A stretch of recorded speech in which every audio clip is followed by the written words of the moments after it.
All right, we'll call the meeting to order. It's 6:30. We'll start with roll call. Mike Bollier. Okay, Rudy Delafiore. Present. Kirsten Erlinson. Pam Farrington. Carrie Farlino. Drew Golphin. Jessica Hall. Jessica Hall. Amy Romanchuk. Amy Romanchuk Marlborough. Scott Soyette. Scott Soya Andover with mic on now. Thank you, Scott. Heather Summerer from Hebron. Lisa Taude. Here, and I put my mic on. I'll turn it back off. And student reps. Go ahead, Colin. What were you? No, I want to make sure it was noted that Jessica Hall did chime in and say she was present. She just said it a little late. Okay, great. Thank you. Yep. Hey, Heather, I'm here as well. Michael Boyer, Hebron. My mic was off. Fantastic. Anybody else Sorry. on the board that I missed? Yeah, Carrie Fralino. My mic was off. Sorry. Carrie, Marlborough. great. Kirsten, Pam, Drew. We had Jessica, right? Yes. Okay. The student reps, Brianna Adupoku, Yusuf Ahmed. Yusuf Ahmed, junior representative. Thank you. And Avery Soroviak. I don't think she was going to be here tonight. Okay, great. If we could all stand for the Pledge of Allegiance. I pledge allegiance to the flag of the United States of America and to the republic for which it stands, one nation, under God, indivisible, with liberty and justice for all. Okay, all right. Public comments. Hebron, Andover, and Marlborough community engagement and attendance at BOE public meetings is welcomed. The public comment segment of the meeting agenda is set aside so the BOE may receive public comments. Procedurally, public remarks will be limited to 3 minutes, and citizens will be asked to identify themselves and the town they are from. Because the BOE is limited by the Freedom of Information Act to discussing only matters on the agenda, the BOE is not permitted to engage in a discussion of the comments presented. We've got a lot of people tonight. I've asked Amy Romanchuk to be the timekeeper on public comments. So we'll ask anybody that would like to make public comment, please raise your digital hand, which you'll find in the bottom of your screen on the menu bar.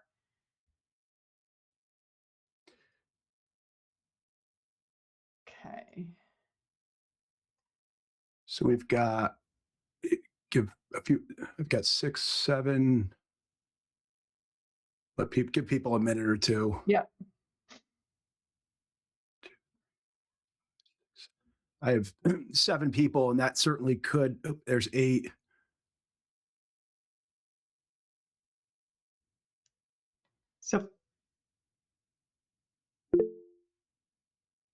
So we got 9. So thank you, Shaban. Duly noted. Your hand is raised. Thank you.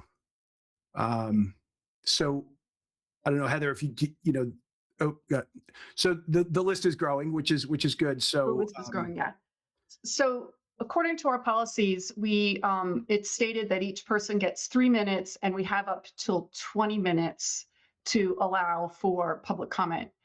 I think there's for an individual, I'm sorry, just for an individual subject, and if everybody's talking about the same subject, we just might need to extend that 20-minute period of time. So, because we do want to hear everybody's comments, Colin, do I need to make a motion to have the board agree to extend public comment past 20 minutes if we need to? I would recommend that, yes, we do that. Okay. Do we have a motion to extend the 20 minutes if we need to for public comment? So moved. Okay, Carrie Ferlino, I'm going to go first. Okay, I'll second. Drew Golphin is here, and he'll go second. And I'm going to just call people based gotta on vote, how Heather, you it's gotta showing vote. on my screen. I have no idea if it's showing in the same order as everybody else, but I'm just going to go in order. Heather. Colin? You got to You vote. gotta vote. Oh, I'm sorry. All in favor? Aye. Aye. Anyone Aye. opposed? Anyone abstain? Okay. All right, so first on my list, there's not a name associated with that person. Yes, ma'am. I don't have a Google account, so my name is Chuck Buckle. I can't hear you. Mm, You have a better microphone?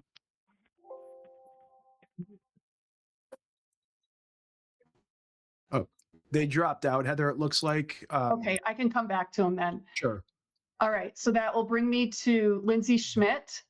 And Lindsay, we would ask that you identify yourself and the town that you are from. Yep. Hi, my name is Lindsay Schmidt. I am from Hebron, Connecticut. So I am here because I have some concerns about how things are being dealt with by the athletic director. I have previously emailed the board in September with no response. And then my most recent request to the board, the response was that you will not handle issues that deal with personnel. And that's fine. I respect that. But when you also oversee the position of the superintendent and the superintendent is not dealing with those personnel issues, you do have to step in. You currently have an athletic director who has now chased out 3 coaches, 3 great coaches. I have a daughter at the high school who plays 3 different sports. I have a daughter in the elementary school who will eventually come up to RHAM and hopefully as well play multiple sports. I should not have to have conversations with my high school daughter about seeing an adult charge onto the field and yell at her coach in front of her. That should never happen. I shouldn't have conversations with my daughter about losing multiple coaches in the middle of a season. During soccer, they lost their coach who started with them, who was fantastic. And then the gentleman that was brought in was a friend of the athletic director from her previous district. I was told that that was perfectly normal to have people in her back pocket to call and have them go through a background check before the first guy was even out the door. So I have a lot of concerns for how things are being handled.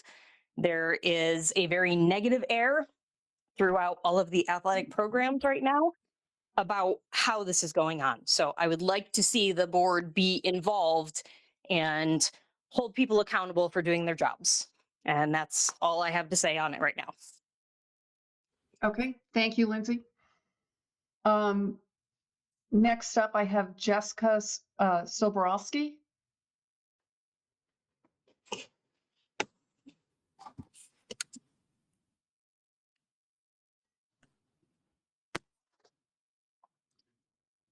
You just have to You're unmute muted, yourself, Jessica.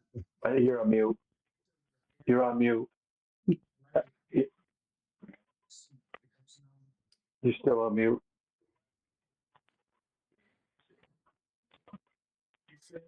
Eric, can you unmute her? No, it doesn't give me the option to unmute, just to mute. Are you, did you give your microphone permission? Okay. We're still not hearing. They're trying to fix it, it looks like, Carrie. Give her a second. I can hear her.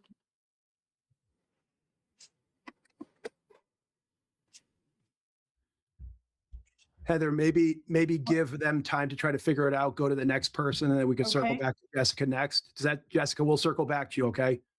Okay, yep. So next on the list is Julie Valou. Hi, Julie Valou, Amston, Connecticut.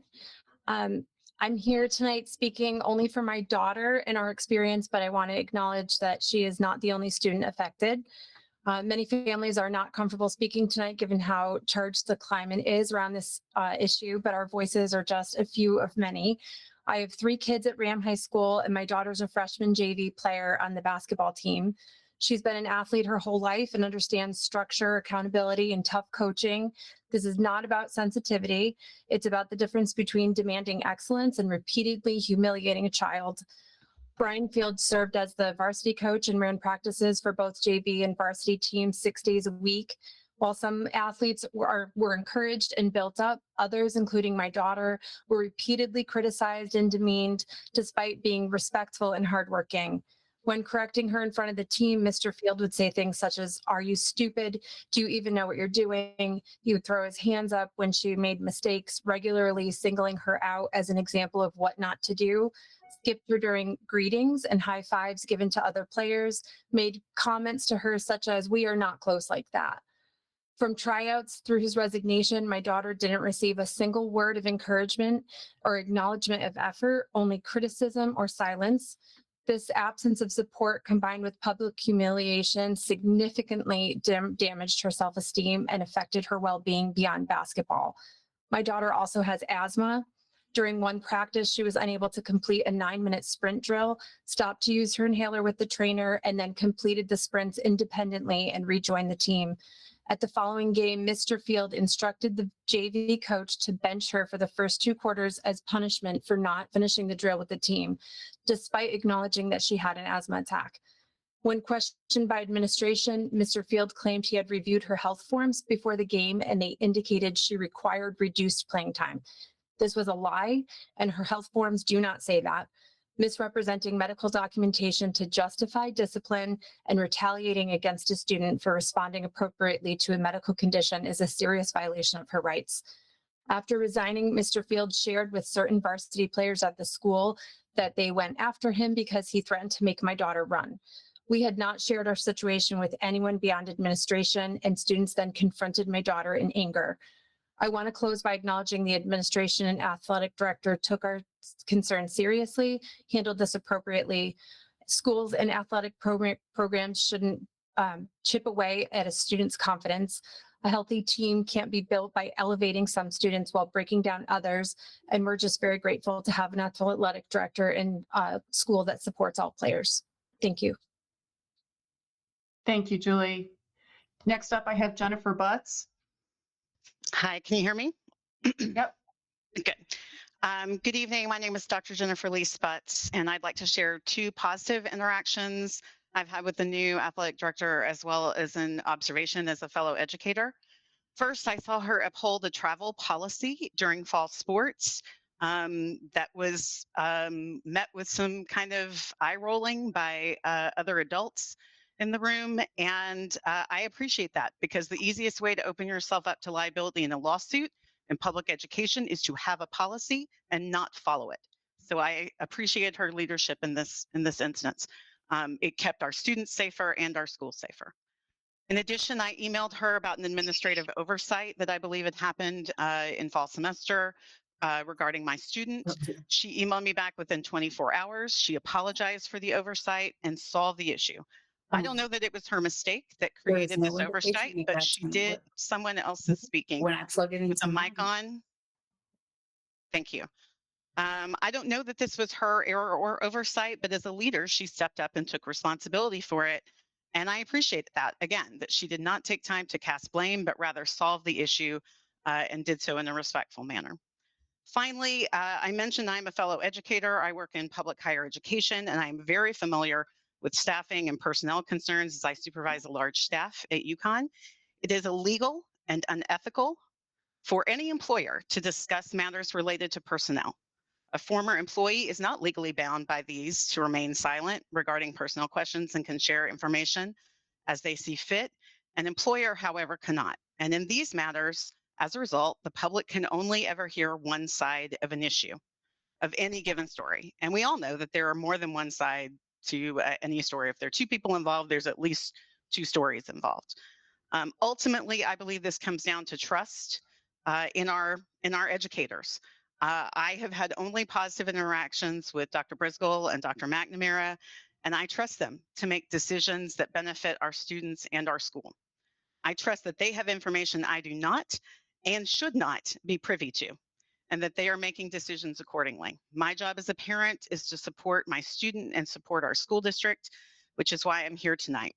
I believe it is unethical of me to make recommendations on personnel decisions without full knowledge of that situation. And since I'm not entitled to full knowledge of any personnel situation, I'm going to leave it to our administrators to handle things appropriately. Thank you for the time tonight and the opportunity to speak. And thank you to the board for your volunteerism and service. Thank you, Jennifer. Next up is Rich Blue.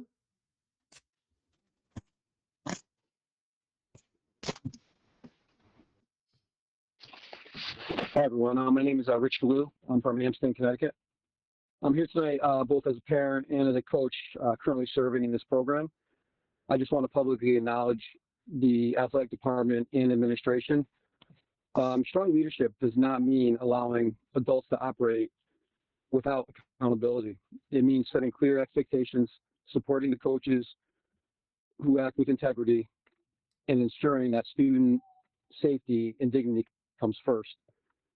I can say firsthand that I feel supported in my role, trusted as a coach, and confident that clear standards allow coaches to lead better and not lead with fear. Thank you for prioritizing the students and supporting the culture where coaching and accountability exist. Thank you. Thank you, Rich. Next up, we have Stephanie Garrett.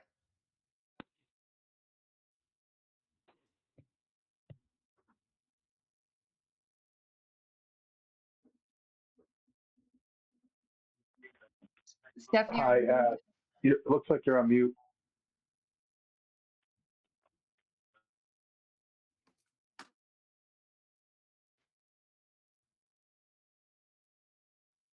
Stephanie, we'll come back to you. That will bring us to Siobhan DeGray.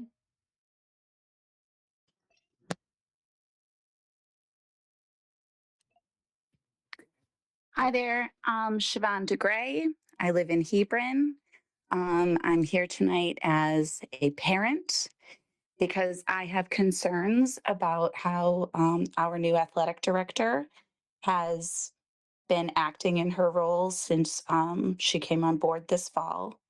I'm a volleyball parent and a basketball parent, and I'm also a public educator. I've been teaching in Wethersfield for about 19 years. And I feel like her lack of experience has disproportionately affected a lot of the girls' teams. I know there were complaints in the fall about issues with practices being canceled last minute, miscommunication to players, to coaches. I think most people have read the article that was published in the Chronicle about the issues with the soccer coach. And the most recent issues with the basketball coaches, it seems to be disproportionately affecting the female athletes in the building. I was very excited when I found out that we had a female athletic director, because I thought, what a great opportunity for our girls to have someone who will advocate for them. However, I was really disappointed that that doesn't seem to be how it's playing out. I think it's important to note that I do teach in Wethersfield, because two or 3 weeks ago, when Brian and Joe resigned, we were supposed to play Wethersfield that day. And when Michelle told the girls that their coaches had resigned, she told them that it was out of the blue, that she had no idea this was going to happen, that she was just as shocked as they were. And I believe the first thing she told them was not, "I'm sorry," or "I know this must be upsetting for you." It was to put her hands in the air and say, "This is not my fault." That is not how an administrator, a leader in the building, should be interacting with kids.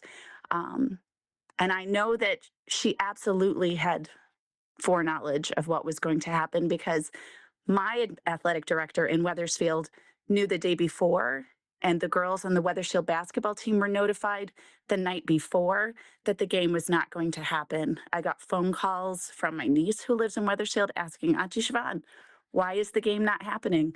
And we thought that there was just some miscommunication, some error, like there's no way, it's definitely happening. And up until he was called into the superintendent's office, the coaches thought the game was still happening. So like the number one rule when you work with kids, I've been a teacher for 19 years, is that you don't lie. I understand there are circumstances that happen where you can't always give everyone the information that they're seeking. Absolutely. I 100% understand that. But we don't look kids in the eye and lie to them. Those girls do not trust her. You can't trust someone who lies to you. And I have concerns that now we have an athletic director who, you know, Excuse me, Siobhan, my I'm daughter sorry. feels like she can't go to her if she needed someone.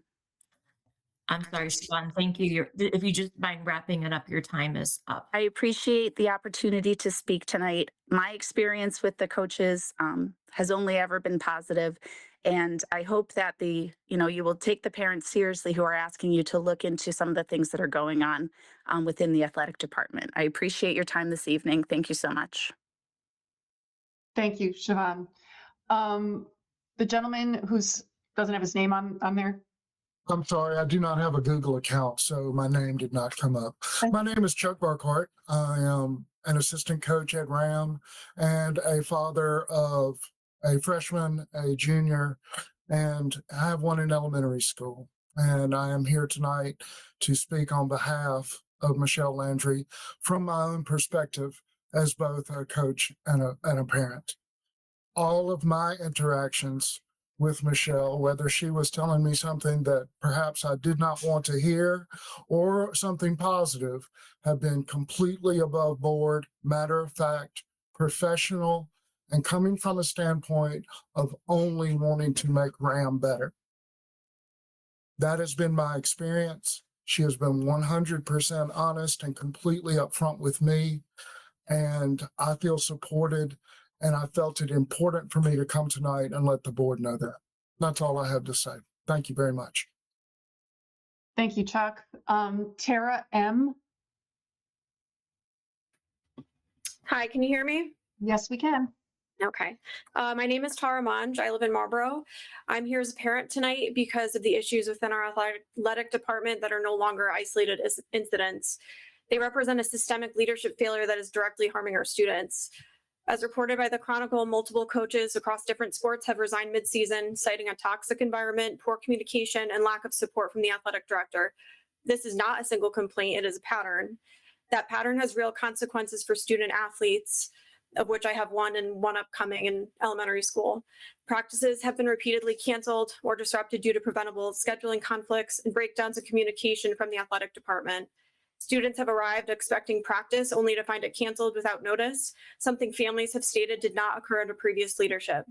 These disruptions reduce training time, hinder development, and undermine trust in our programs. Concern now extends beyond coaching and scheduling into basic program operations. The middle school cheer team went most of the season without uniforms, despite the athletic director being aware since September. These girls were unable to participate in games, responsibility was deflected to the coach, written communication was avoided, and promised solutions were not followed through until the superintendent was included on an email. Similarly, the girls' varsity basketball team faced uniform issues when jerseys were ordered without consulting the coach, resulting in incorrect colors and illegal numbers, forcing the team to continue using old uniforms. These are not minor oversights. They reflect a lack of coordination, accountability, and respect for the programs and the athletes representing this district. Community concern is significant. There are now over 400 signatures on a petition calling for action. This level of response reflects a serious loss of confidence that cannot be ignored. Despite repeated complaints, multiple resignations, parent accounts, and now documented operational failures, the superintendent has publicly stated continued support for the athletic director without addressing the substance of these concerns. Tonight, we are asking the board to act. At minimum, we request a formal climate survey of coaches, athletes, and parents, a transparent review of athletic department leadership and operations. Our students deserve stable programs, proper equipment, clear communication, and leadership that supports, not undermines their experiences. Doing nothing is no longer acceptable. Thank you for your time. Thank you, Tara.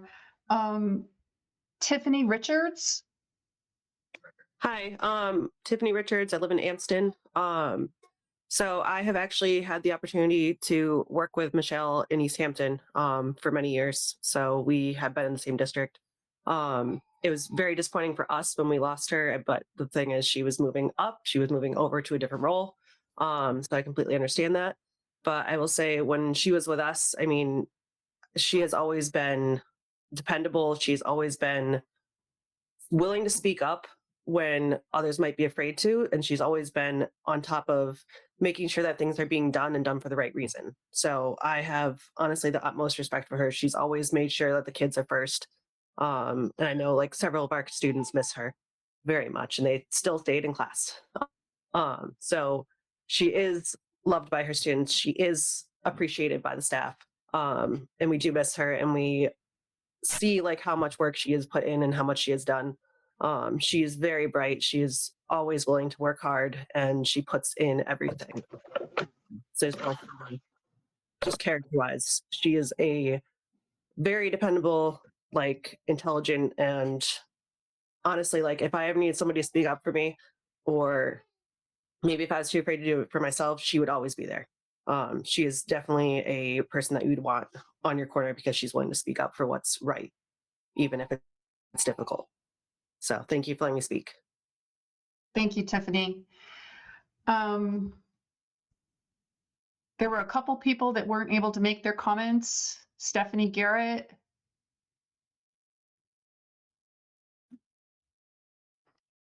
Okay, I'm here. Okay. Yes, Stephanie Garrett. I live in Marlboro. So I have two kids at RHAM High School, a freshman and a junior, and our oldest daughter played for Mr. Field her freshman and sophomore year. She has been very dedicated to basketball for over 10 years, started early in elementary school, worked hard, showed up consistently, genuinely loved the sport. Over time, that joy disappeared because of Mr. Fields. From the beginning, his coaching raised concerns for me.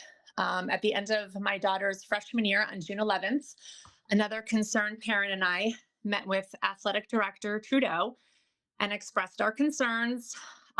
He told us that he was aware he had received some complaints, but he had been watching Mr. Fields in practices, and basically this was our guy, and he trusted that he would do a good job.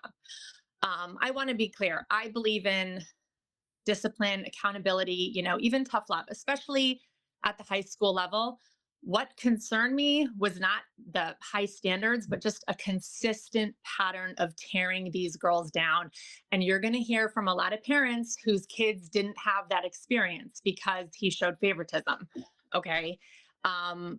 When kids are regularly criticized without guidance or encouragement, it just stops being productive and it begins to negatively impact their well-being.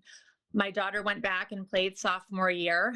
At the end of last season, she said, "Mom, he made me hate basketball. I can't play for him again." So there was just a consistent pattern, I thought, of passive aggressive behavior. Certain players were routinely avoided. I completely second what Julie Valou said. His communication with girls often felt selective.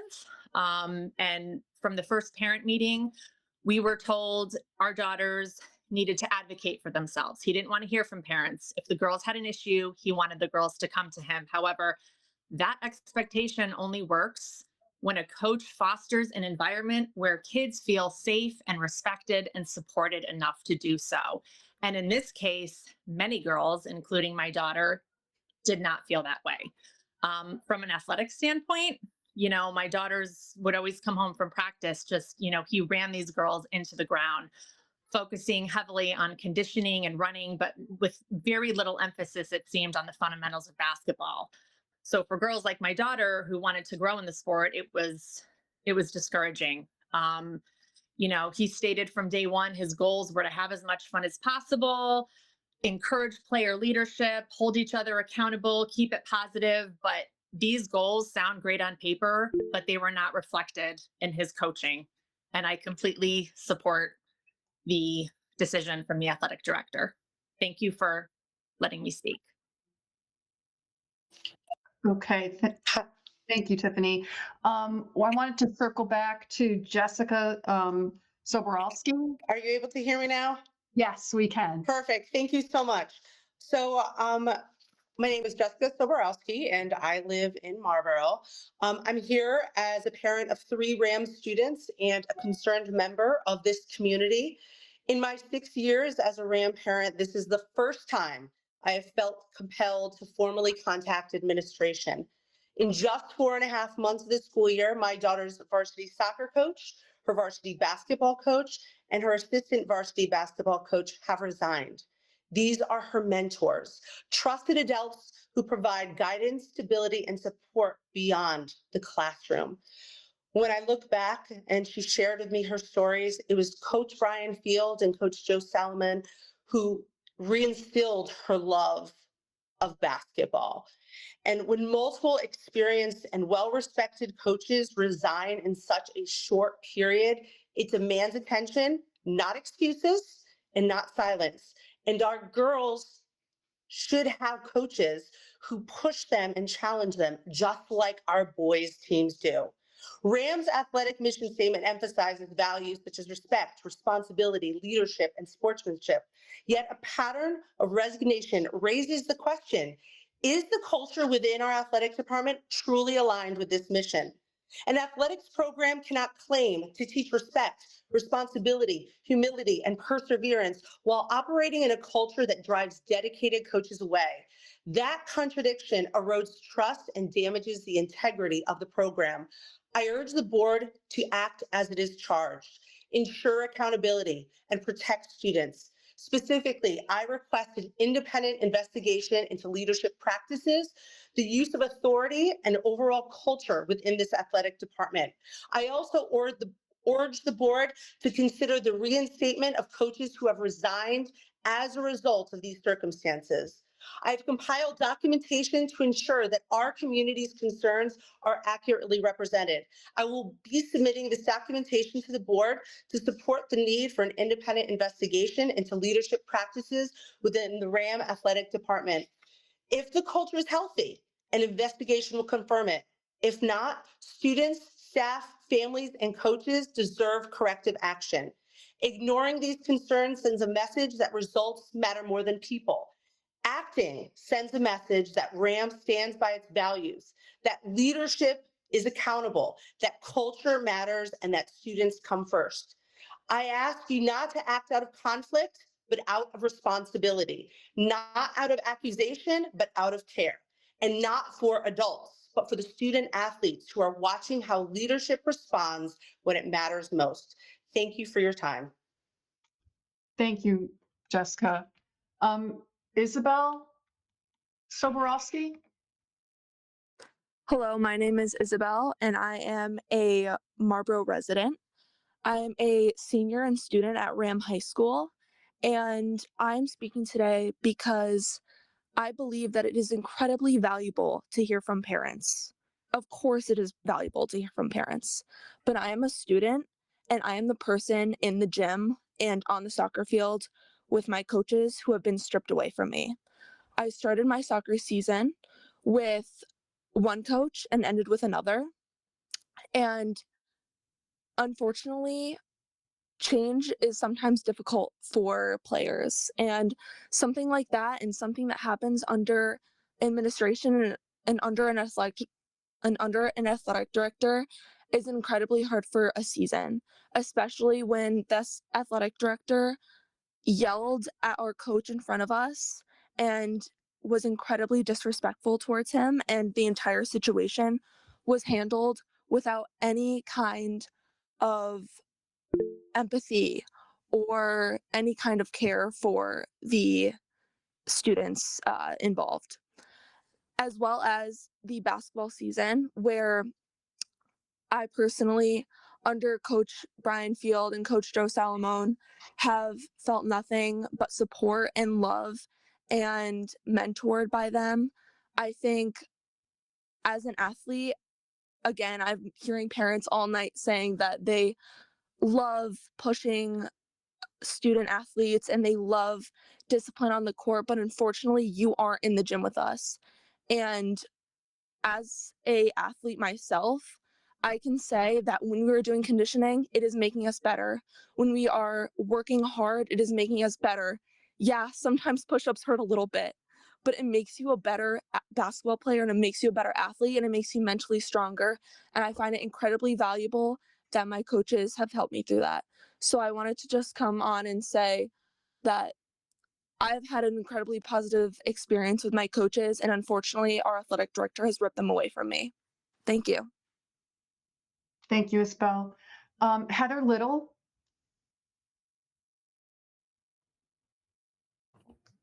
Hi, can you hear me? Yes, we can. Heather Little, Marlboro, Connecticut. So I have a few things to say. I'll wrap it up quick. First, my daughter did play basketball for Coach Fields, and we had nothing but a wonderful experience. Yes, he pushes hard, but that's what makes her a better athlete. My son plays sports in college, and he responds to coaches that push him to the limit that he needs to be pushed to. So I have nothing negative to say about the coach. He's missed, as well as our old AD is very much missed. Dan was a stellar athletic director, and he is only striving in his new position. So he's greatly missed. The other thing I want to point out is I've been to many games this season, every single basketball game at the middle school, and I can't honestly tell you I know what the athletic director looks like. I have no idea what she looks like. That's a problem because I would think her presence should be noted and seen at the girls' games, boys' games, either or. Maybe the middle school is not taken as serious as the high school, but you need to have a presence. Now, my next comment is mostly for the board to hear me out on this. Given the heightened concern within the RHAM athletic community, I respectfully request a formation of a coach exit committee. This is not like a teacher or a staff on the public school that has a union to support them. The coaches have nobody supporting them except the players and the students and families. So a committee should include representation from students, parents, staff, and fellow coaches. And before they resign or are exited forcefully, there should be an exit interview to find out what is happening within the community of RHAM in the athletics department, because something is definitely wrong. Whether you have people in favor or against, when you have 400 people sign a petition that this is impacting parents, it's impacting students and athletes in their well-being, the majority has to be looked at as well as the minority. And 400 signatures is a majority. Thank you for your time. Thank you, Heather. I don't have anybody else that has their digital hand raised, but I want to just quickly ask, anybody else have public comment at this time?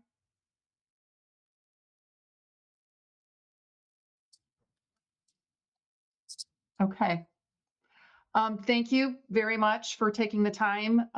We know that this has been a very heated topic in the community.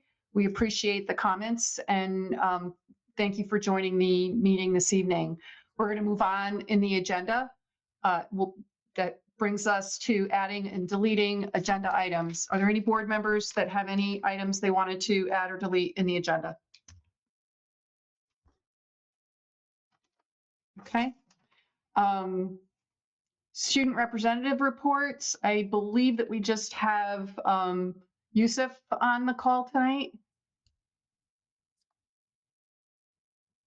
Is he still on? Some of the things that took place was the mock trial competed in the statewide competition at Hartford Superior Courthouse, and they won one trial.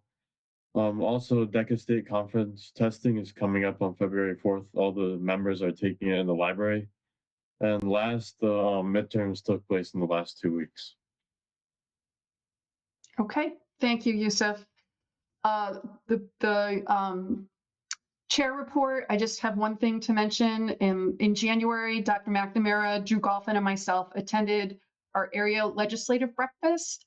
Our area is made up of approximately 23 towns, surrounding towns.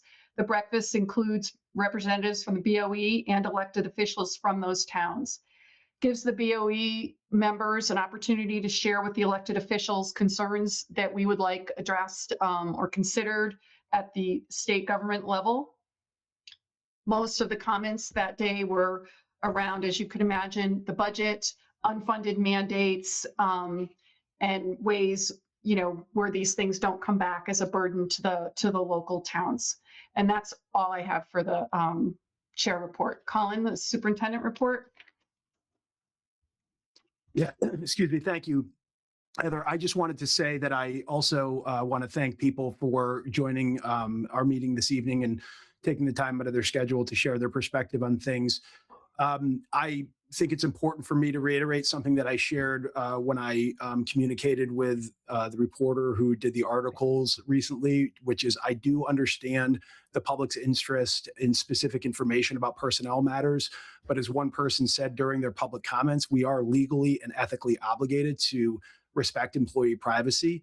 And I can't speak to personnel matters, but I could say that in general, they're often complex, very specific to facts, and it limits what I am able to share. And as a result, often happens in incomplete or inaccurate information from social media, rumors, and those promoting a false narrative that benefits them can lead to a misunderstanding and speculation. And again, I completely understand the perspective that people want information, specific information, but please understand that we have a duty and an obligation to maintain that confidentiality for students and staff issues. So I will conclude my my comments with that. Thanks. Okay. That brings us to item number 8 on the agenda. It's the agenda. These are in your package that you received. It's the minutes from the approval of the minutes from the December 11th, 2025 special meeting. It's enclosure 8.1. And approval of the minutes from the December 15th, 2025 regular meeting. It's inclusion 8.2. Do we have a motion to approve the consent agenda? I'll make the motion to approve the consent agenda. That's Amy Romanchuk and Mike Bollier seconded. Yeah. Any discussion on them? Well, Colin, don't we have a correction to the vote record? No, the correction was made. So there was an error in the initial ones that got posted. There was an error in the vote for the vice chair position, but that was fixed in the packet, Drew, and it was updated. So the correct version is what's up to be approved. Just wanted it to be consistent. You're all set. I appreciate you guys catching that. Thank you. Any other discussion on that? Okay, this time we'll vote on it. All in favor? Aye. Aye. Anyone opposed? Anyone abstain?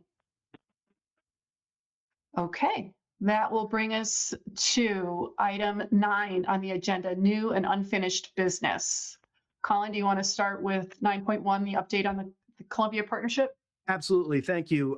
So I wanted to, we've had some conversation, very anecdotal, quick conversations. Hang on, Heather, I'm getting an email. I see it.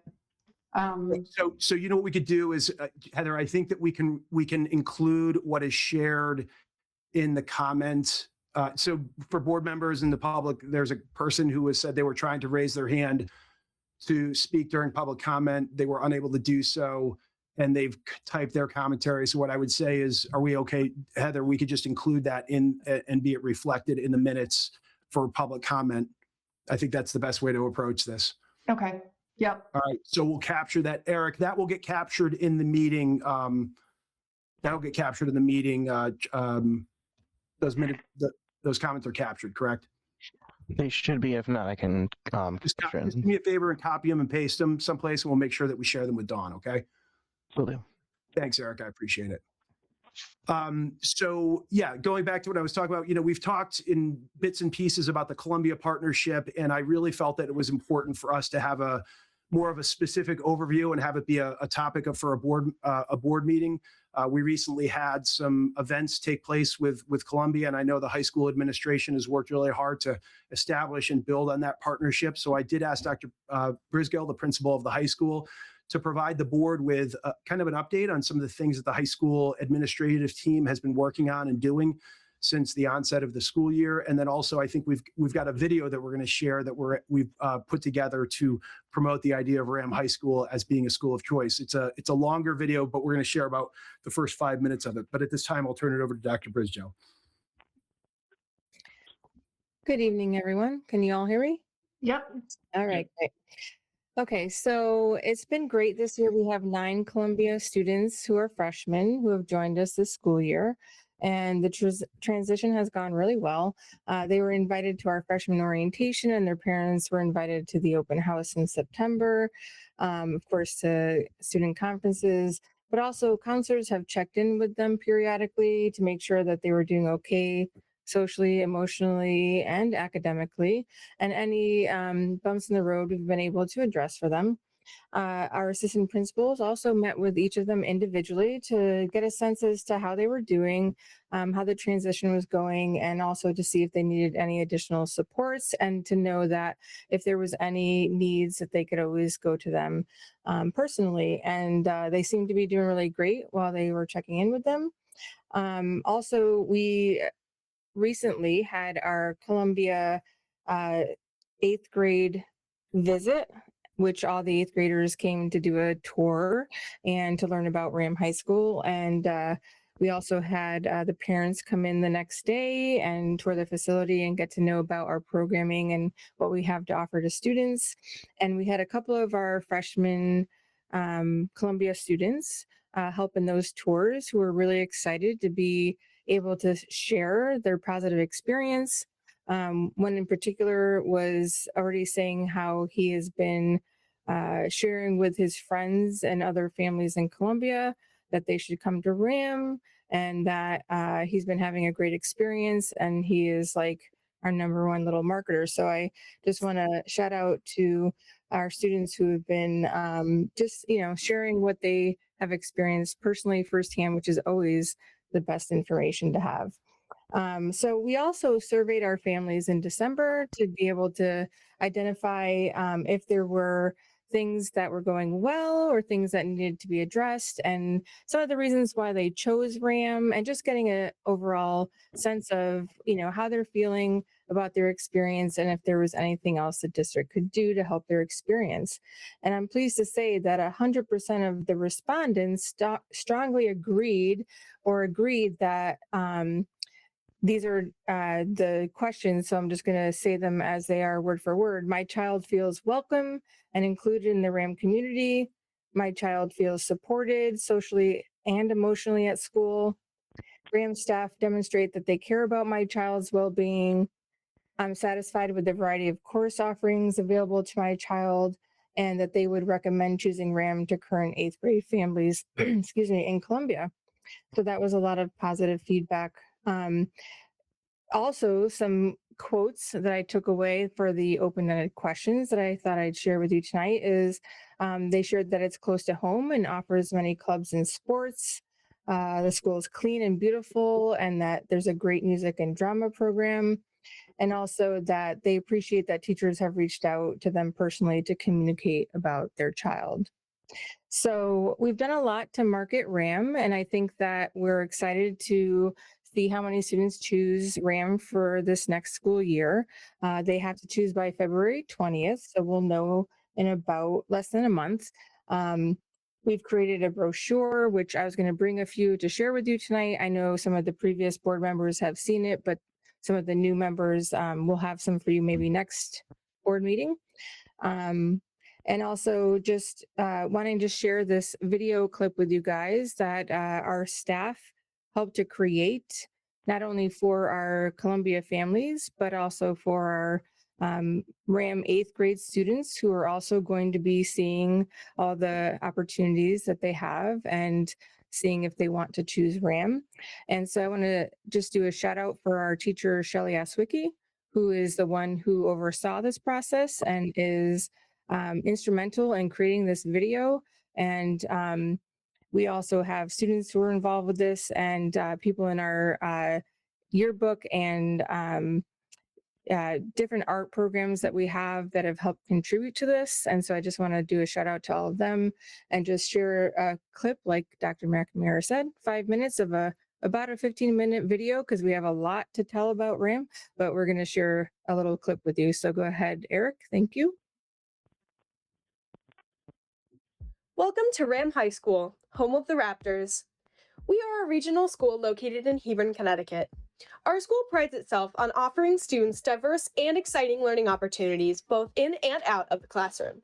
Let's take a glimpse at what RHAM has to offer. RHAM's Art and Music program is a place for all students to develop essential skills, such as creativity, innovation, and problem solving, whether you're a beginner or aspiring to a career in the arts. You'll be taught by locally and nationally recognized teachers. Our programs are deeply connected to the school community, offering exciting opportunities beyond the classroom, such as after-school clubs, trips, and events, including our popular Evening of the Arts celebration and the Empty Bowls outreach program. The art program has 5 well-equipped studios dedicated to a huge range of classes, from traditional drawing, painting, and ceramics, to modern technology-based courses like animation and graphic design. We even offer unique options like darkroom photography, printmaking, and jewelry. Freshmen are encouraged to try a little bit of everything, and upperclassmen can pursue depth through AP, Honors, ECSU, and UConn college credit courses. Students can also join the National Art Honor Society. The music program offers many avenues to perform, create, and learn. We have a strong tradition of performing ensembles, including wind ensemble, jazz band, chamber singers, and encore. If performing isn't your goal, you can take classes in our dedicated Mac labs, such as audio production and recording, or explore fundamentals like music theory, piano, guitar, or the history of pop music. We also host a chapter of RHAM, the Music Honor Society. This breadth is why RAM has been recognized as one of the best communities for music education every year since 2017. We're here to share our passion with you, whatever your goals may be. Ready to jump into hands-on learning that can set you up for amazing careers? Our Career and Technical Education, or CTE department, has something for everyone, whether you're interested in business, technology, healthcare, construction, culinary arts, or education. If you're interested in business, you'll explore entrepreneurship, management, marketing, and accounting while learning real-world skills you can use in school, your community, and beyond. You can also participate in DECA competitions, giving you leadership experience and opportunities to showcase your talents. If computer science is more your thing, get ready to dive into programming, coding, and technology problem solving. You'll work on real projects, learn industry standard software, and gain skills that are in high demand for college and careers. For future engineers and innovators, our engineering and technology pathway has courses in design, robotics, aerospace, digital electronics, and more. You'll get hands-on experience with 3D modeling programming and manufacturing tools, all while solving problems like real engineers. Love building things? Our architecture, construction, and manufacturing pathways let you work with wood, metal, and digital design tools.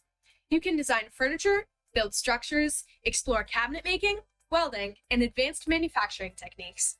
Many students earn college credits, industry certifications, or pre-apprenticeship hours while creating real projects.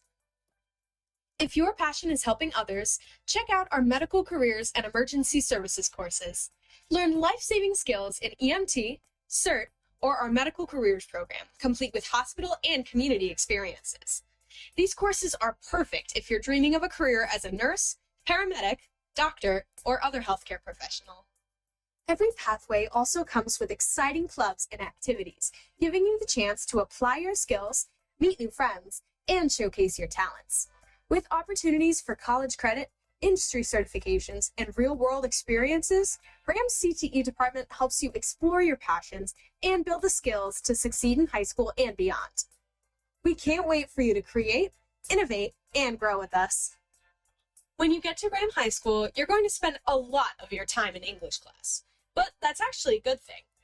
Our English department is all about helping you become sharper thinkers, stronger writers, and more confident communicators. You need 4 credits in English to graduate, and we've built a whole lineup of courses to make those 4 years meaningful. In 9th, 10th, and 11th grade, you'll take full year English classes that help you level up your reading, writing, speaking, listening, and even your media skills. Then, in senior year, you get more choices. Take a full year course or mix and match 2 semester-long ones. With classes like writing through film, futuristics, and creative writing, there's something for everyone. Juniors can also pick from extra semester electives, and if you're in 9th or 10th grade and want to try something creative, drama and journalism are open to you too.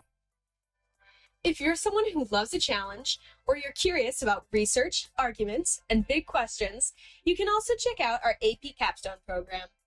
AP Seminar, open to juniors and seniors, gives you a humanities credit, and AP Research can count as humanities or STEM depending on your project. Other challenging courses include AP Literature and AP Language, as well as our UConn Early College Education course. These classes all offer the chance to dive deep into a topic you really care about and build college-level skills. No matter what path you choose, our goal is to help you find your voice, think clearly, and understand the world through stories we read and the ideas we explore. We can't wait to see you at RHAM. Our health and PE. So that just gives you a taste of what it is that we have put together to, I don't want to say sell our school, but just showcase what it is that we do and what we're proud of at RHAM. And I am definitely very proud of what we offer and excited about the fact that we can offer that to additional students in Columbia. So thank you. And any questions? Mary, there's an applause from Mary Rose. Does anybody have any questions? That was great. Thank you very much, Penny. So one of the things that I just want to point out, and Penny mentioned it, is I just want to give kudos and thanks to Shelley Aswicki, who really just put together what I think is a great video that promotes and markets our district and all that it can offer. I just think, and she did it working with students. I mean, that's really who did the lion's share of it. You know, the dating myself, the filming of it, the narration was actually done by a student. Really put together what I think is a high quality piece of work that you know is fantastic and really shows what we have. So I appreciate her doing that and working with our department coordinators and leaders to do that. And I think it makes RHAM a very appealing option for Columbia students. So. Colin, is the full video on our site that we can see? It's a great question. It is not currently on our site. I don't think specifically. We are going to put it on there. What I can do though, so everybody can see it, is until it gets put up on our full site, I can share the link with everybody so that it is available for everybody to take a look at. We're actually working on transitioning to a different web service provider. We realize that our website needs some zhuzhing up, to say the least. And so I plan on having a page on our new website. We're going to start to transition probably in this spring that's dedicated fully to RHAM High School being a school of choice and being able to promote the district as an option for Columbia families. And Colin, I'd just like to add that Emerson Melquist is our senior who did the narration, who did a fabulous job. So I want to do a shout out for her as well. Yeah, absolutely. Thanks, Penny. Appreciate it. Okay.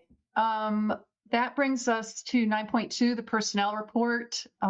Colin? Yeah, so I just have one resignation to share for this evening. So Julia Andresnik, she's a CTE business teacher at RHAM High School and Middle School, has resigned effective June 30th, 2026. She's been employed with the district since August of 2025. And that concludes my personnel report. Okay. 9.3 is the first reading of policies. Yeah, so I've got a few policies to share with the board, for a couple for revision and then a couple to consider for deletion. Before I get started, though, I just want to point out that I am going to request that the board consider adopting one of these policies, which is 6146, graduation requirements, tonight after the first reading. I do recognize that this is an unusual request, but it's an important one as it does impact course selection that students need to make for next year for some of our, I think, freshman students, maybe freshmen and sophomore, I think just freshmen actually. The recommended changes that I'll get into more detail once I present the specific policies affects the credit value for the senior portfolio. We're talking about reassigning the credit value of that senior portfolio and having it go into an electives again, which I'll get into more details with. Board policy 9311 does allow for policies to be approved after a single reading in the words are emergency situations. While I do recognize that this may not rise to that level, making the change now when students in the class of 2029 are making course choices is extremely helpful. The policy subcommittee did discuss this. I discussed this with the policy subcommittee about approving it after a single read, and they were in favor of approving the change after the single reading. So I just wanted to put that out there in advance of sharing a little bit more details about that. And so I'll talk a little bit about the specific changes, and then I can go through all of the different recommended changes, Heather, if that makes sense, to the different policies. And then at the end of my sharing the changes to the recommended policies, we can at the end see if there's any interest of the entire board to approve that one as after a single reading. Does that sound okay? Yep. All right, great. So as I just noted, policy 6146 graduation requirements is recommended for revision. The recommended change is reduction of the credit value of the showcase portfolio for students graduating in 2029 and beyond. Currently, the value for the portfolio is 1 credit towards the 25 required for graduation. Change would reduce the value to 0.5 credit for the portfolio and then increase the minimum number of elective credits that are required by 0.5, which is currently a 3. So that would it would make the elective credits be a 3.5 requirement. Again, it's being changed for several reasons. The portfolio requirement mandated by the state several years ago that was required at the time to be for 1 graduation credit is no longer mandated to be included as a credit for graduation. However, we still value the portfolio. Board members that were on the board last spring may recall that we actually had a presentation at the end of the school year by students presenting their senior portfolio. And again, we find it to be a valuable process for students to go through. And staff of the high school agrees that decreasing the credit to 0.5 aligns more with the work associated with completing the portfolio. Furthermore, by decreasing the portfolio credit and increasing the minimum number of elective credits, it will drive students to explore more of the electives that are offered through the high school's educational opportunities handbook. So and again, I'll keep going through these other ones and we'll see if there's any interest in approving that as a change after 1 reading. Excuse me. The next one is 9. Actually, I should take questions. Are there any questions about the portfolio value change and the graduation requirement changes before I move on? All right, not hearing any, I'll keep going. So the next one is policy 1435, possession and use of deadly weapons or firearms. The recommended changes for this one have been made by our attorneys. The term school transportation in the current policy is not directly in the legislation. However, school transportation is certainly part of the school day. So it's been added explicitly to the policy to provide greater clarity that, again, the policy is applicable in the realm of transportation to and from school as well. Any questions about that one? Policy 6153, homebound instruction. This one's being recommended for deletion.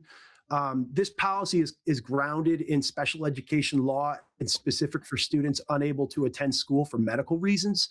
The state has several available resources which are made available to parents during the PPT process that cover this topic. So there's a whole litany of resources and literature that are very legislatively driven around this topic. So it's really not required as a policy for us. Any questions about that? All right, not seeing any. I'll move on to the next one. 9180, request for information for deletion. So board members may recall that we recently deleted this exact same policy at a recent board meeting. However, that was actually policy 9425. What I didn't realize is there was a duplicate policy with a different number in the policy book, which is 9180. So it's really a housekeeping issue. But since it is a board bylaw and not a policy, I cannot make this change without bringing it to the full board. And you may recall that we weaved the language from this policy into another another board policy. I think the rules of the board is the one that we weaved it into. So again, this is one that can simply be cleaned up as a housekeeping issue. The last one is policy 5113, again, for deletion, student attendance at the high school and middle school. So in August of 2023, the board revised policy 5112, student attendance, to align with state law and recommendations from our attorney. That revised policy allows this policy to be deleted because the pertinent information that needs to be included is included in that policy that was already updated. And if there's specific information not covered under the broader policy of 5113, such as loss of credit at the high school for too many absences, it's covered in student handbooks. Again, that's what enables us to delete this particular policy. Any questions about that? So if there aren't any questions about any of the other policies, again, I would entertain a motion, or I would see if there's anybody that's interested in making a motion to approve policy 6146, graduation requirement. So moved. Scott, do we have a second? Second. Rudy Del Fiore. Any other discussion on that policy? All in favor? Aye. Anyone opposed? Anyone abstain? Okay, the motion passes. All right, that will bring us to item 9.4, the presentation of the 2026-2027 budget. Great. Eric, if you want to pull up the slideshow. Scott, I think I'm getting some background noise from you. I don't know if that, I'm picking up something and there you go. Thank you so much. I appreciate that. All right, hang on one second and I can do this real quick.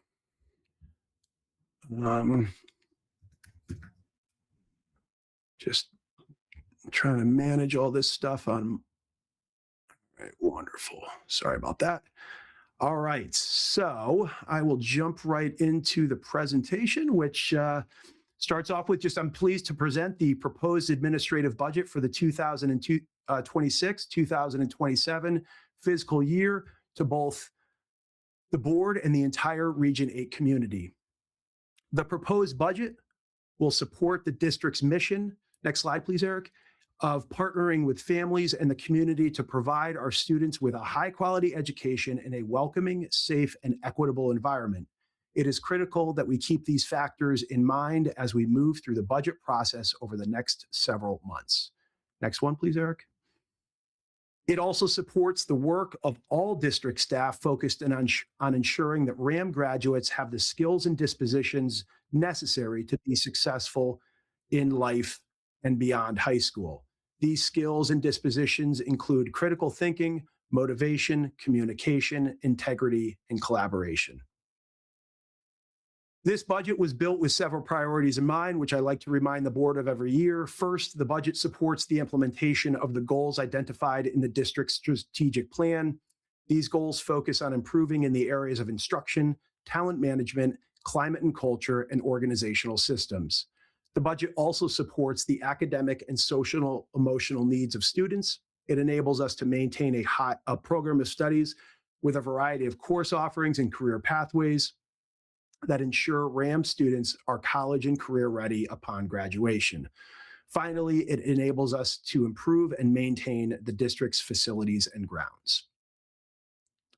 The proposed budget for fiscal year 26-27 is $34,176,011 and represents an overall budget increase of 4.77%.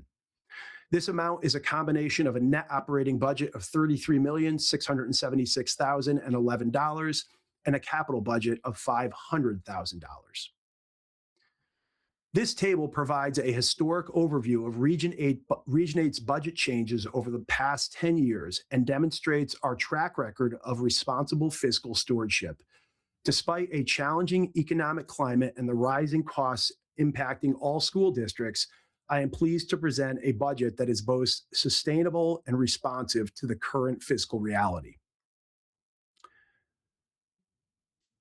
This chart shows the percentage distribution of the proposed budget by each object category in relation to the total budget. As you can see, 73% of the proposed operating budget is allocated to employees' salaries and benefits. These are fixed costs associated with staffing our schools. There are several drivers increasing our proposed budget over the current years. Significant budget drivers include health insurance, contractual salary increases, transportation, and supplies and equipment. Next one, please, Eric.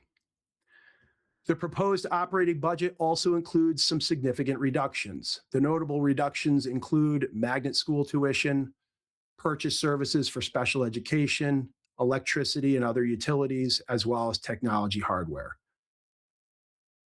The budget has also been further reduced by including additional tuition revenue of $150,729 for an additional 10 students choosing RHAM High School as freshmen for their freshman year. As Dr. Brisgell said, the final decision will be made in late February, and we will adjust our budget accordingly. The proposed budget also reflects the removal of approximately $800,000 from items initially requested from budget owners, including things such as furniture, fixtures and equipment, and facilities maintenance and upgrades. We've also reduced the summer school credit recovery staffing and the reduction of 6 assignments. This budget also reflects the elimination of 4 positions, including a high school business teacher, a 1.0 FTE that will be vacant at the end of the school year, as well as 3 paraeducator positions, 1 which is currently vacant, and 2 of those positions can be reassigned to other para vacancies that we are not looking to eliminate at this time. Had these targeted reductions not been made, the budget I would be presenting to you tonight would reflect a 7.42% increase. Before you go on, what is the 6th assignment? So a 6th assignment is teachers at the high school teach typically 5 sections, 5 different classes out of the 8-period day. So a 6th assignment is taking on an additional class where there is a very specific need for somebody to take more than what the traditional 5-class load is. All right, if we go to the next slide, please, Eric. The development of the capital budget was a collaborative effort between district administration and members of the facilities and finance subcommittees. The proposed capital budget is $500,000, and it will enable the district to address timely issues. The loading dock attached to the high school needs to be replaced. Last spring, I shared images with the board that showed the current conditions of the loading dock, and I've included 2 of those images which demonstrate the need for its replacement. Furthermore, catch basins that are located throughout campus to collect stormwater and help mitigate the likelihood of flooding need repair or replacement. Finally, parking and traffic pavement markers throughout campus need to be repainted to ensure the safety of students, staff, and visitors. It is important to note that FY27 will be the final year of paying debt related to the renovation of our campus. The final payment of $418,163 is essentially the same as our current year's payment. However, as I've noted to the board in previous meetings, we have several and significant capital needs. While the buildings and grounds have been maintained, improved in many ways, it is imperative that we continue to address those needs and ensure that our buildings and grounds needs are addressed in a time frame where we are not forced to play catch up. It is important to note that we are faced with these high cost projects in the very near future that will require bonding. We've discussed this at a previous board meeting, as everybody knows. The facility subcommittee, working with district administration, has prioritized bonding projects to include when we go to referendum next year. These projects include things such as roof replacements for both schools, HVAC systems and controls, life, safety, security, and communications, things such as alarm systems and door access technology, as well as several other things. So just to note, the things that are on this list are not fully inclusive of all the things that we need to go out to referendum for next year. Those things are just an example. We are currently working with an architectural firm, Fryer and Associates, to gain a better understanding of the financial impact of the capital projects that will need to be completed. Once this is done, we will have a special board meeting to discuss these projects in greater detail and develop a plan for moving forward. This table provides the per pupil expenditure for secondary regional school districts. Region 8's PPE has increased from last year. However, we continue to provide a high quality educational experience for our students at a cost that is amongst the lowest in the state for a secondary regional school district. The district utilizes the services of NESDEC to provide enrollment projections. This chart shows Region 8 October's 1 enrollment from the 2019-2020 school year to the current one, as well as the projections through the next 10 years. Current projections indicate that the district's enrollment remains relatively stable over the next 10-year period.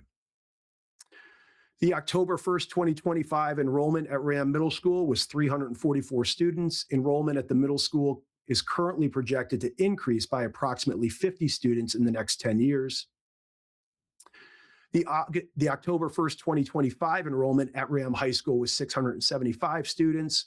High school enrollment is currently projected to remain relatively stable over the next 10 years.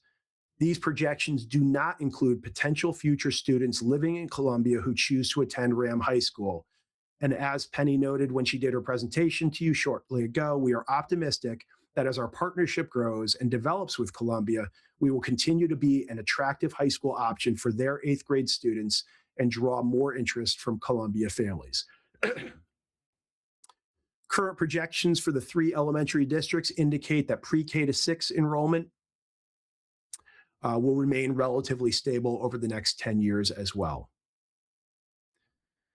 As noted earlier, the proposed budget does eliminate 4 full-time positions. However, it does include the addition of 2 new positions that are necessary to address current needs. The first is a buildings and grounds maintainer. The facilities department currently has 1 outdoor maintainer responsible for all grounds across our 52-acre campus, including parking lots, common areas, and 10 acres of athletic fields. These fields require mowing multiple times per week, regular painting, seeding, and fertilizing to meet safety and turf standards, along with year-round exterior maintenance.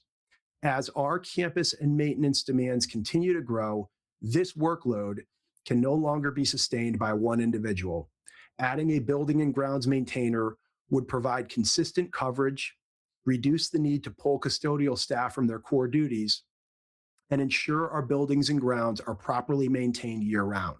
This position would also support interior maintenance needs, improving safety, efficiency, and overall care of district facilities. The second position is an instructional technology specialist or coach. Technology is woven into nearly every part of the school day for students and staff, from instruction and assessment to communication and data analysis. As these tools continue to grow and our district needs consistent, high-quality support to ensure that technology is used effectively to enhance teaching and learning. At the same time, artificial intelligence is rapidly changing how students will learn, work, and think in the future. Colleges and employers now expect graduates to understand AI and use it responsibly and ethically. Creating an instructional technology specialist coach would provide dedicated in-house expertise to support teachers and students with technology, digital citizenship, academic integrity, and ethical AI use. This full-time position would add significant value across the entire district and better prepare our students for what comes next. We envision this position being a part of the teacher's bargaining unit and working the teacher schedule plus additional days during the summer to ensure that we are fully prepared for the start of the school year. It is important to note before I move on that the needs of students can shift, and the administration may need to hire additional unbudgeted staff to adequately meet the needs of students. The next slide, which you see now, are factors that could impact the proposed budget and lead to possible changes over the next few months. As I noted, we are seeing a significant increase in our health insurance premium. They are adjusted each year based off of trends and claims. These adjustments are determined by our Health and Medical Insurance Consortium, and based off of the trends and claims over the next few months, the consortium's current increase of 15% may be adjusted before being finalized in March. Any changes will be applied to the budget before it is voted upon by the board in April. Also, as we've noted before, the budget reflects an anticipated total revenue of $312,764 for next year for Columbia students enrolling at RHAM High School. This number is based on the 10 returning students as well as 10 additional Columbia students anticipated to identify RHAM High School as their school of choice. As I've noted before, they will make this decision by the end of February, and once it is done, our budget will be adjusted accordingly.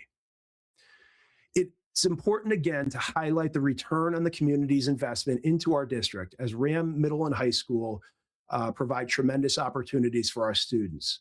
First, I'll talk about our return on investments as they relate to academics. We have over 240 courses and 38 concurrent enrollment opportunities at the high school. This is a great opportunity as it gives students, particularly the 38 concurrent enrollment opportunities, as it gives those students an opportunity to earn college credit while in high school.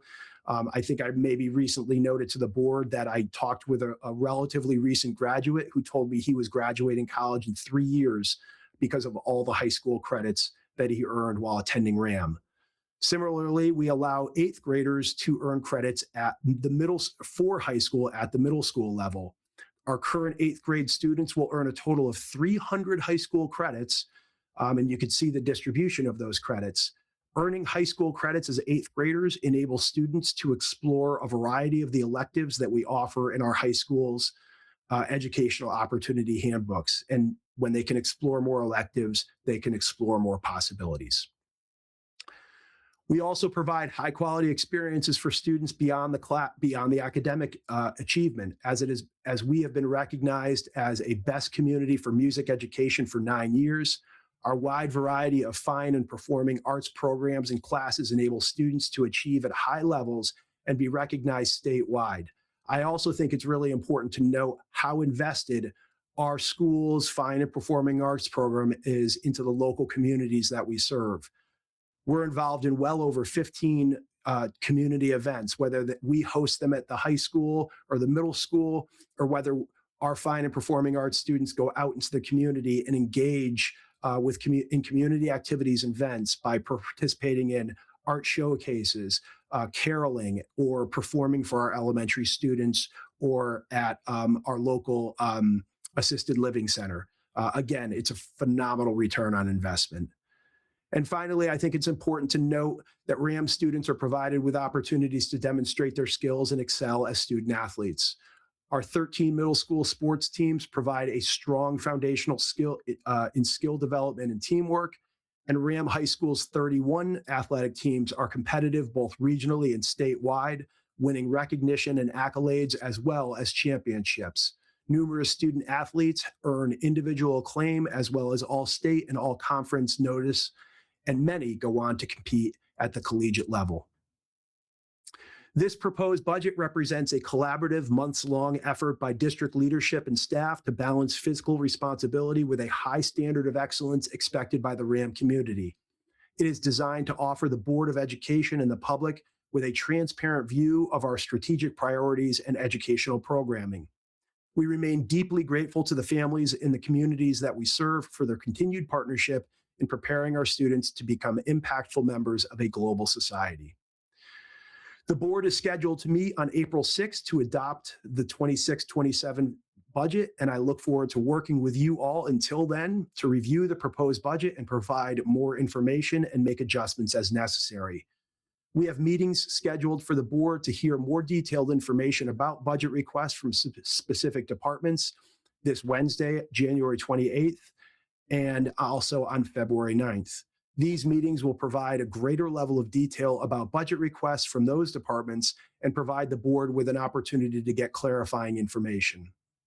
Now, that concludes my presentation. I will just mention that we typically at this point do distribute the budget book, hard copies of the budget book to Board of Education members.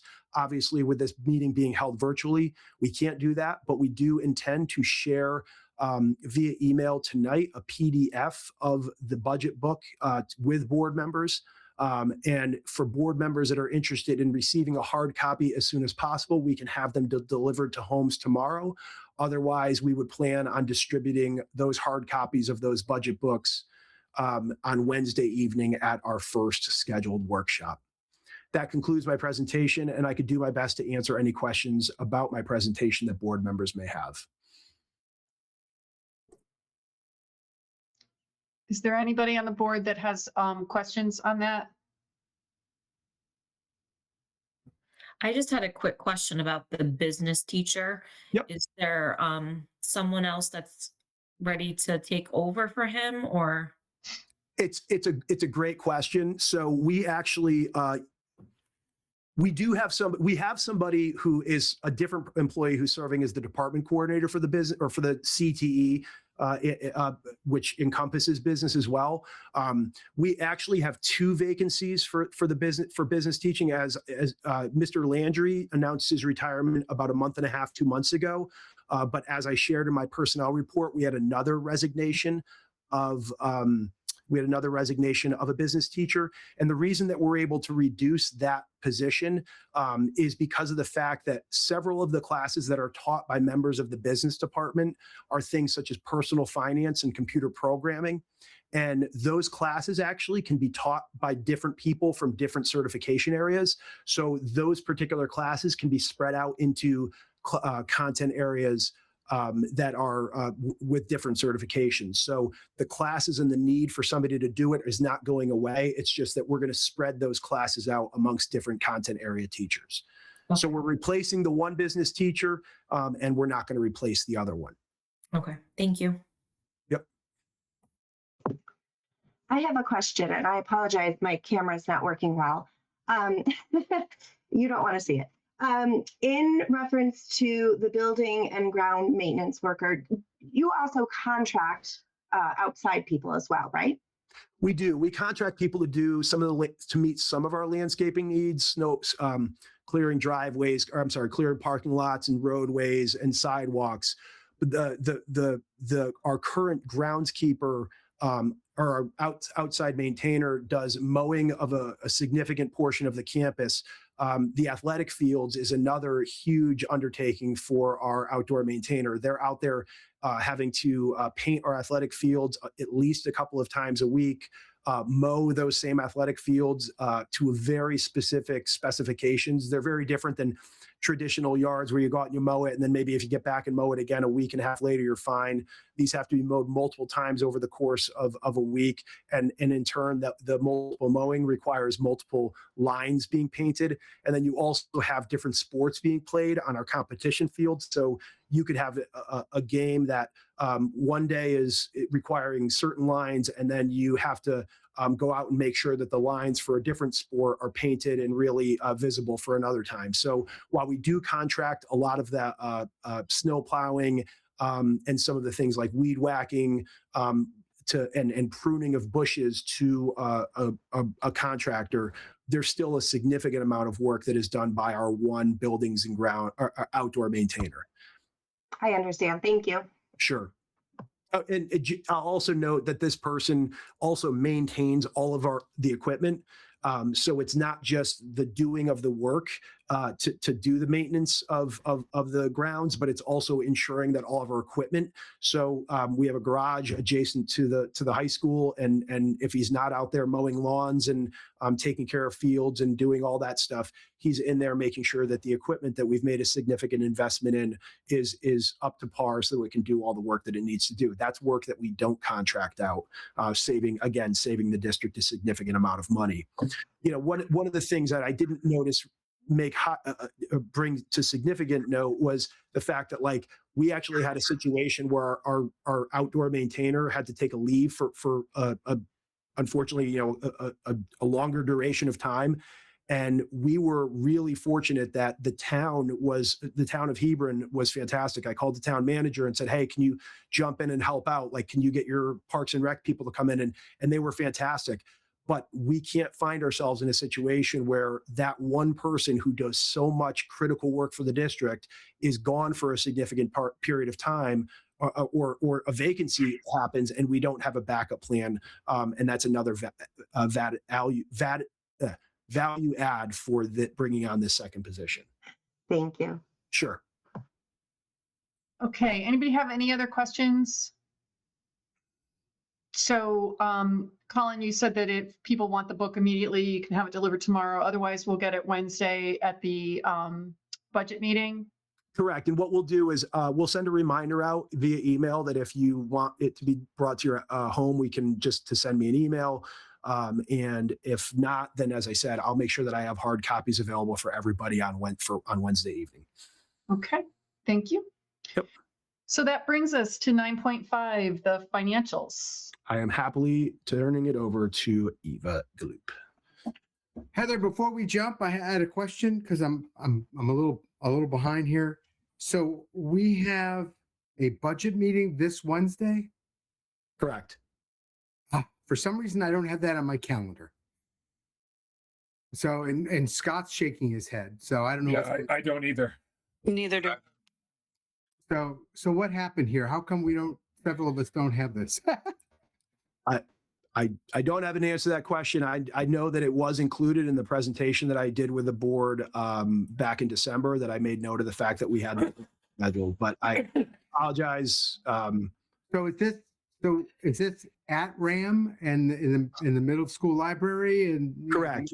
These are usually, so each department coordinator and or director. So our director of facilities, director of athletics, director of special education or pupil services, I should say, they'll get up and they'll present their specific budgets. And then if there are questions specifically about their budgets, it's an opportunity for the board to hear more about those. It's an opportunity for the board members to ask those questions directly to them. So can Jessica send out a meeting notice, Colin? Absolutely. We'll get that out. I'll get that out this or as soon as the meeting's over with. And it's at the middle school library? Middle school library, 6:30. Yep. Okay. Yeah, I think one of the reasons some of us might have gotten confused is most of these budget meetings have been on the Mondays in the past, as I recall. We did it this same way last year. I'm pretty confident of that. I don't, but yeah, it doesn't matter. We obviously missed it. So I'm adding. Yeah, and I can certainly own that. And my apologies for not making sure that's a part of your calendar. I apologize. Now it is. Okay, Ava, do you want to take us through the financials, please? Sure. Before I start, there was a question in chat from Mr. Soya. Did you get a question answered? I did. Thank you. Okay. So in your enclosure 9.5A, you will see the financials for the month ending December 31st, 2025. There's a proposed net favorable position of $466,843. At this time, we are just awaiting a payment from excess cost for our high cost special ed kids that statutorily gets to us on February 28th. All the projects that capital improvement and or the reserve for educational expenditure fund are now fully completed and paid out. And then pupil services is monitoring their budget closely and making changes to purchase orders based on EIPs. IEP, sorry. Are there any questions that the board may have at this time? Okay, so You'll be hearing amazed to hear I've got no questions about any of the financials this time. It's me, nothing. So hearing none, 9.5B is the food service monthly sales and expenditure reports.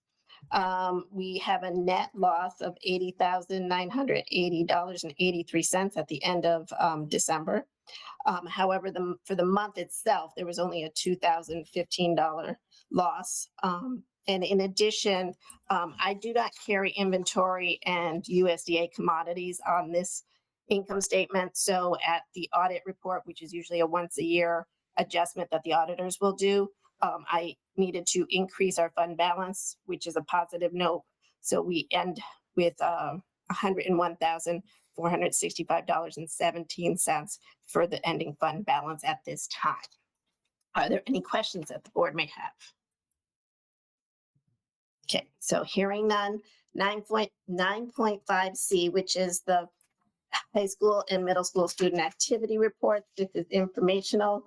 At the end of December, we balanced to the bank. Are there any questions that the board may have on that? So hearing none, 9.5D is the short-term investment fund account. In recent months, we took out some funds to pay off the CIP, well, the track project, basically. So our net amount that's in there is lower. So the dividends reinvested, of course, would be lower. So we reinvested $639.86 for the month of December. Are there any questions that the board may have there? Okay, so hearing none, 9.5E is the board appropriation transfers. So there are questions on this one. So let's see. So the first question deals with 64, journal entry 64. Oh. Okay, so basically the audit requirement is a report called the Other Post-Employment Benefit Report. This portion of it comes every other year or every 2 years, and unfortunately got missed when we were budgeting. So the debit column, to refresh people's memories, is the to, the credit column is the from. So I'm taking available funds from athletic insurance, workers' compensation, and the business services, professional services, and moving it into the BOE professional tax services to cover that expenditure. The next question was, I don't think it's journal entry 70. I feel like it's journal entry 71. Yes. Yeah, okay. So I'm taking funds that are available and putting it into the unallocated personnel. Yes, because the season was over and we paid out those expenditures. So we have extra money at the end, is what you're saying there? Well, sometimes we don't have the full coach. We have vacancies in coaching sometimes. Right. I'm not sure why sometimes we would have the additional funds, but we do. For the most part, it's the timing of personnel when we have the personnel. If there's still a vacancy, we couldn't have the person, or we have a lot of times they'll split the positions, and so we have one, but we don't have both. All right. So on journal entry number 72, there are 6 assignments that come up during the year based on leave of absences, FMLA, whatever the case may be, that we have to cover. So we were taking money and putting it into 6 assignments from the unallocated personnel. Because when I move money up to unallocated personnel, that usually means that it's freed up. That tells me where I can take money from in situations like this. And we learned what a 6th assignment was already. Yeah. That was part of my question. Oh, yeah. All right, so journal entry number 75, the summer school paras, we're done with summer school because it's the July portion of our fiscal year. So that went up to unallocated. Perfect. Okay, so journal entry number 76. So we had money available again for summer school, special ed out of district placement. There was movement. We budgeted 100% for our magnet and BOAG students. So there was money available, and this helped cover an unanticipated student placement. 87. So this is money that was going from the CTE teacher line to unallocated, and for some reason that person had unpaid time. So that's why there was available funds that rolled up. What is unpaid time? I mean, they worked without pay, or they didn't get paid? Have time to take. So they didn't come to work, so they didn't get paid. Ah, okay. 96, journal entry 96, and excuse my little one, she decided to wake up. So there's actually two different transactions happening here. Oh, ran down. Okay, so two different transactions happening here. So one of them is we're taking available funds and putting it into unallocated. And then the other one, we needed another 6th assignment. So we took it out to put it into the 6th assignment. So is it because the journal entries are on different days that it happens that way, and it's not a net thing? I'm just asking an accounting question, I guess. Journal entries happen all the time, so I can do multiple ones in a day. So This just happened to line up where there was multiple ones that needed to be done, so they were done on as the same journal entry.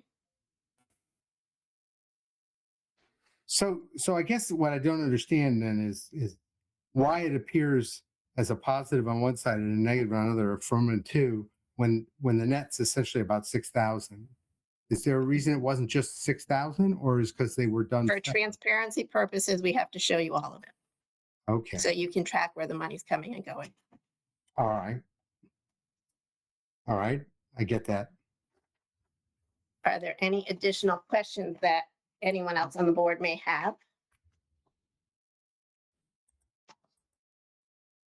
So hearing none, this requires a board motion.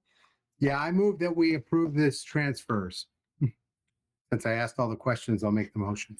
Okay, so I'll second. Drew's the first, Scott's the second. Any other discussion on these? All in favor? Aye. Aye. Anyone Aye. opposed? Anyone abstain? Okay, motion passes. Okay, so enclosure 9.5F is the CIP Capital Improvement Project reallocation of funds. So Mr. Schleihofer is on the call as well, so he can help explain there is an available balance in the track replacement project, and he's recommending that we move some money to I can speak to the repairs account so that we can do system-wide sidewalk repairs. This helps us negate or lower the budgetary cost come May when people have to vote on the budget. And then the additional amount would go into unallocated. And that would mean that that is available funding for if a project or emergency came along. So Mr. Schleihofer, did you want to add anything to that? No, you summed it up really good, but if there's any questions, I'd be happy to answer them.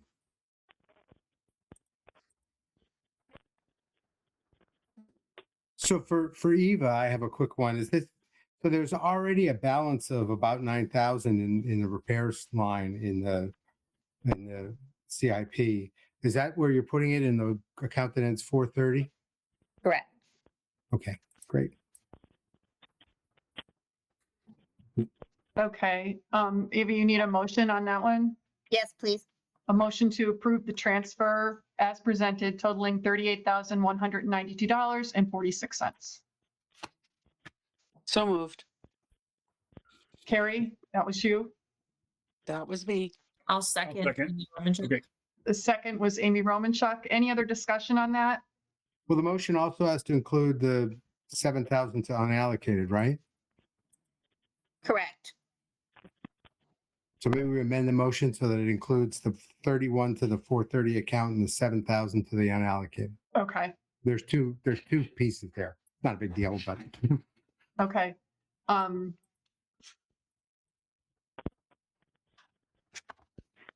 Okay, so it'd be the $31,060 from the track replacement project to system-wide sidewalk repairs, and then the $7,132.46 to, from the track replacement project to the CIP unallocated. Okay, and the first on that was Carrie, and the second, I'm Was sorry, was Amy. Yep. Okay. Amy. Okay, any other discussion on that? All in favor? Aye. Aye. Aye. Anyone opposed? Anyone abstain? Okay, Okay, and there's one more, 9.5G, which is the Reserve for General Education Fund.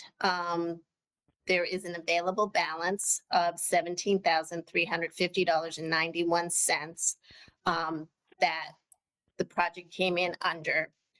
So the recommendation by Mr. Schlehofer is to move the funds to the athletic fields repair and maintenance project. And again, he's on here if there are any questions. is there something in mind? I mean, there's already 48,000 in that account, right? So I'm just Yes. So the additional projects would be the outfield of the baseball field, the varsity, and then 316 South. We have construction costs ranging upwards of 250,000. So this would just be putting money towards those field renovations.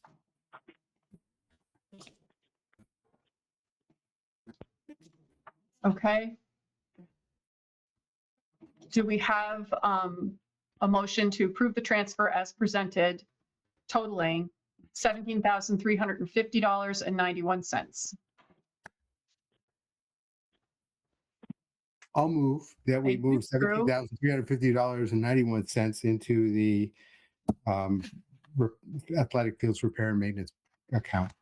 Okay, and then a second? I'll second. Second is Carrie. Any other discussion on that? All in favor? Aye. Aye. Anyone? Anyone opposed? Anyone abstain? Thank you. Thank you all. All right. Thank you, Eva. Colin, that brings us to item 10 on the agenda, the informational items. Sorry about that. I muted myself. So just a few things that I'll highlight for coming up in the next few weeks. So beginning of February, we have our grade 8 parent night. That's on the 5th. The following day, actually, our rising 8th graders come up to the high school and spend some time learning about the high school and the program of studies and get tours of the building. It's definitely a very busy and eventful day. We have another recess coming up with President's Day. We have our high school mid-year graduation coming up in February 19th. So board members that are interested and available will make sure that you are made. I'll send out more information about that date coming up. If you wanted to attend, that's just at 2:30 in the high school media center. And we also do have a middle school winter concert for band and chorus on February 4th. And that is all I have about upcoming events. Okay, 10.2 is the student discipline report. Yep. So I'm just trying to pull things up electronically. The data is in the chart that is available on as a part of your packet. If there's any questions, I can try my best to answer them. All right.